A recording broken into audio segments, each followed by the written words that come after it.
patuloy natin ginagawa ngayon ang ating catering table. Ayan. Tapos nagpintura tayo. So ngayon, nililihan natin bago natin pasalihan lang mga kaise, no? Para mamaya pinturahan natin ulit second coating. Ayun, no? Samahan nyo kami mga kaisi. Ito mga kaisi ang kasama natin ngayon. Ayan, buti may kasama tayo ngayon. Kalbo, parang galing munti yata ito ah. Nakalbo eh. Nakalbo sa kakaliha. Oo. Ayan, pinanglilihan namin.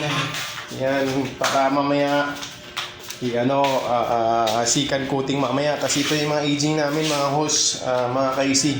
Mamaya, bukas ikakabit na yung mga aging namin pag natapos na mapinturahan. Para sa linggo, ma-pull out na mga kaisi. Ayan, ma-pull out na yan.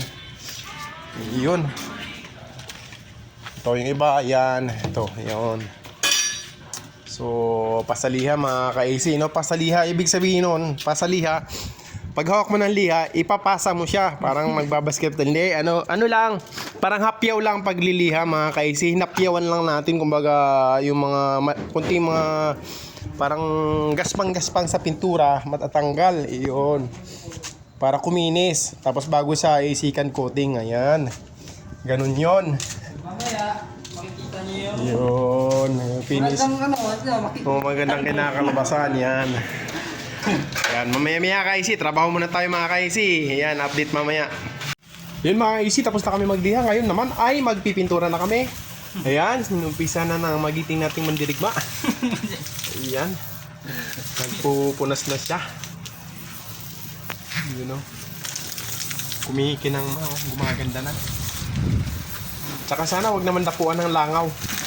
Yung mga langaw na yan, excuse me, wag nyo muna kayong dumapo. Yun. So, pa rin, magpipintura na rin. Ito yung brush ko. Yan, ito, yan. Kukuha lang ako ng pintura. So, yan, para mabilis matapos, no? So, pwede naman siya na magpintura. Magbibideo na lang ako, no? Kung masama. Tulungan na namin para mabilis. Ayan, so, kuha lang tayo ng pintura, guys, no? Ayan, so, update na lang mamaya. Update.